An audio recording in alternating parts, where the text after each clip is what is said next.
नमस्कार, ये आकाशवाणी शिमला है। अब आप राजकुमारी चंदेल से कोविड-19 पर विशेष समाचार सुनिए। प्रधानमंत्री नरेंद्र मोदी कल वीडियो कॉन्फ्रेंसिंग के माध्यम से भारतीय खिलौना मेला 2021 का उद्घाटन करेंगे। खिलौने बाल मस्तिष्क के विकास में महत्वपूर्ण भूमिका निभाते हैं और बच्चों की मनोप्रेरणा और ज्ञान कौशल को बढ़ाने में मदद करते हैं। 4 दिन के इस आयोजन का उद्देश्य सभी खरीददारों, खिलौना बेचने वालों, विद्यार्थियों और अध्यापकों सहित सभी शेयर धारकों को एक मंच प्रदान करना है।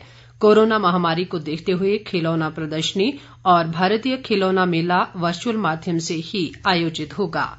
प्रदेश विधानसभा का बजट सत्र राज्यपाल बंडारू दत्तात्रेय के अभिभाषण के साथ आज शिमला में शुरू हुआ। 20 मार्च तक चलने वाले इस बजट सत्र के दौरान कुल 17 बैठकें होंगी। 6 मार्च को मुख्यमंत्री जयराम ठाकुर सदन में राज्य का वर्ष 2021-22 का बजट पेश करेंगे। 5 और 19 मार्च को प्राइवेट मेंबर डे के रूप में आरक्षित किया गया है। कोरोना महामारी को देखते हुए पिछले सत्र की भांति बजट सत्र में भी दर्शकों के आने पर पूर्ण पाबंदी रहेगी। विधानसभा अध्यक्ष विपिन सिंह परमार ने कल शिमला में एक पत्रकार वार्ता में बताया कि कोरोना के इस दौर में बजट सत्र आयोजित करना एक चुनौती है। ऐसे में बिना थर्मल स्कैनिंग के किसी को भी विधानसभा परिसर में प्रवेश की अनुमति नहीं होगी। स्वास्थ्य कर्मियों और कोरोना का सामना करने में अग्रिम पंक्ति के कर्मचारियों को कोविड-19 टीके की खुराक 1 करोड़ 30 लाख के आंकड़े को पार कर गई है। स्वास्थ्य मंत्रालय में संयुक्त सचिव डॉक्टर मनदीप भंडारी ने कहा कि लाभार्थियों को कुल 1 करोड़ 30 लाख 67,047 खुराक दी गई हैं।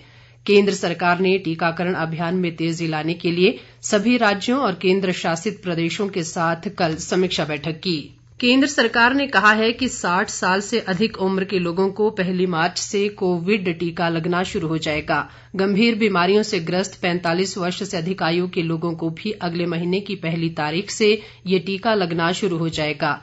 केंद्रीय सूचना और प्रसारण मंत्री प्रकाश जावड़ेकर ने बताया कि ये टीका 10,000 सरकारी अस्पतालों में निःशुल्क लगाया जाएगा, जबकि 20,000 निजी टीकाकरण केंद्रों में लगाए जाने वाले टीकों की कीमत लोगों को स्वयं वहन करनी होगी। इस बीच प्रदेश में कोविड टीकाकरण अभियान 1 लाख के आंकड़े को पार कर गया है। राज्य में टीकाकरण के दूसरे चरण के तहत अग्रिम पंक्ति के कोरोना योद्धाओं को टीका लगाया जा रहा है। देश में कोविड-19 से स्वस्थ होने की दर बढ़कर 97.17% हो गई है। कोरोना संक्रमण से अब तक 1 करोड़ 7,50,680 लोग स्वस्थ हो चुके हैं। मौजूदा समय में देश में कोरोना के सक्रिय मरीजों की संख्या 1,55,986 रह गई है। देश में कोरोना संक्रमण की कुल संख्या 1 करोड़ 10,63,491 तक पहुंच गई है। संक्रमण से अब तक देश भर में 1,56,825 लोगों की मौत हो चुकी है।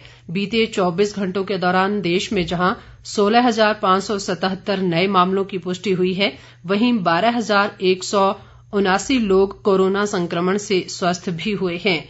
भारतीय आयुर्विज्ञान संस्थान ICMR के अनुसार देश भर में अब तक 21 करोड़ 46 लाख 61,465 लोगों की कोरोना जांच की जा चुकी है। पिछले 24 घंटों के दौरान 8,31,807 कोविड नमूनों की जांच की गई। देश में अब तक 1 करोड़ 34 लाख 72,643 लोगों को कोरोना के टीके लगाए जा चुके हैं। पिछले कल देश में 8,01,480 लोगों को टीके लगाए गए।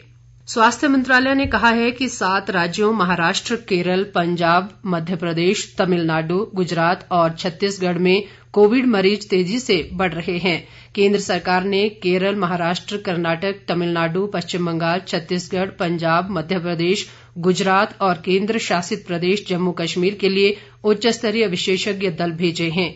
ये दल कोरोना के मामलों में वृद्धि के कारणों का पता लगाकर इस पर नियंत्रण के लिए राज्य के स्वास्थ्य विभागों के साथ बेहतर तालमेल पर सुझाव देंगे।